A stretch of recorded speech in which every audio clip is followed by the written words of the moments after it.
ನಮಸ್ಕಾರ ಸ್ನೇಹಿತರೆ. ಗಾದೆ ವಿಸ್ತರಣೆ ಕೈ ಕೆಸರಾದರೆ ಬಾಯಿ ಮೊಸರು. ಪೀಠಿಕೆ. ಗಾದೆಗಳು ನಮ್ಮ ನಿತ್ಯ ಜೀವನದ ಅನುಭವಗಳಿಂದ ಹುಟ್ಟಿಕೊಂಡ ಜ್ಞಾನ ಮುತ್ತುಗಳಾಗಿವೆ. ಕಡಿಮೆ ಪದಗಳಲ್ಲಿ ಜೀವನದ ದೊಡ್ಡ ಸತ್ಯವನ್ನು ತಿಳಿಸುವ ಶಕ್ತಿ ಗಾದೆಗಳಿಗೆ ಇದೆ.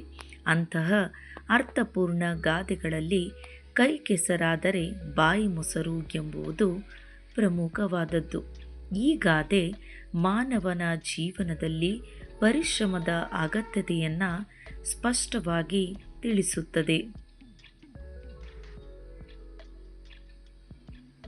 ಇನ್ನು ಗಾದೆ ವಿವರಣೆ ಅಥವಾ ವಿಷಯದ ವಿಸ್ತರಣೆ. ಕೈ ಕೆಸರಾದರೆ ಬಾಯಿ ಮೊಸರು ಎಂಬ ಗಾದೆಯ ಅರ್ಥ ಕೆಲಸ ಮಾಡದೆ ಕೇವಲ ಮಾತುಗಳಿಂದ ಫಲ ಸಿಗುವುದಿಲ್ಲ ಎಂಬುದಾಗಿದೆ. ಮೊಸರು ತಿನ್ನಬೇಕಾದರೆ ಕೈ ಚಾಚಿ ತೆಗೆದುಕೊಳ್ಳಬೇಕು. ಹಾಗೆಯೇ ಜೀವನದಲ್ಲಿ ಯಶಸ್ಸು ಪಡೆಯಲು ಶ್ರಮ ಅಗತ್ಯ. ಕೇವಲ ಕನಸು ಕಾಣುವುದರಿಂದ ಅಥವಾ ದೊಡ್ಡ ಮಾತುಗಳನ್ನಾಡುವುದರಿಂದ ಸಾಧನೆ ಸಾಧ್ಯವಿಲ್ಲ.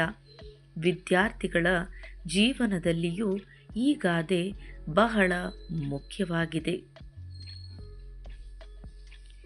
ಓದದೆ ಅಭ್ಯಾಸ ಮಾಡದೆ ಉತ್ತಮ ಅಂಕಗಳನ್ನು ನಿರೀಕ್ಷಿಸುವುದು ತಪ್ಪು.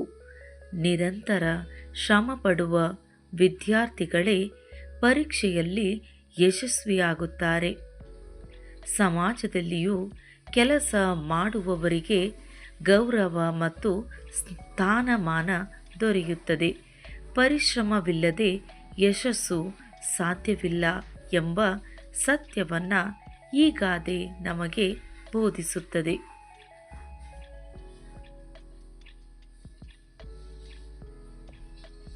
ಇನ್ನು ಉಪಸಂಹಾರ ಅಥವಾ ಸಂಹಾರ.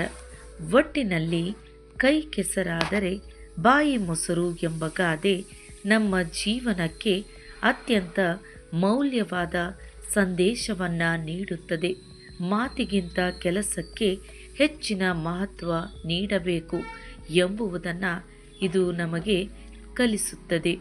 ಪರಿಶ್ರಮ, ಶಿಸ್ತು ಮತ್ತು ದೃಢ ನಿಶ್ಚಯ ಇದ್ದರೆ ಮಾತ್ರ ಗುರಿ ಸಾಧನೆ ಸಾಧ್ಯ.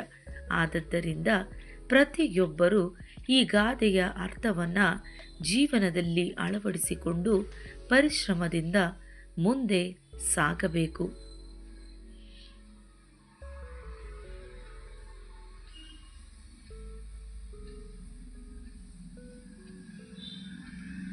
ಸ್ನೇಹಿತರೆ, ಈ ವಿಡಿಯೋ ನಿಮಗೆಲ್ಲ ಇಷ್ಟವಾಗಿದೆ ಎಂದು ಭಾವಿಸುತ್ತೇನೆ.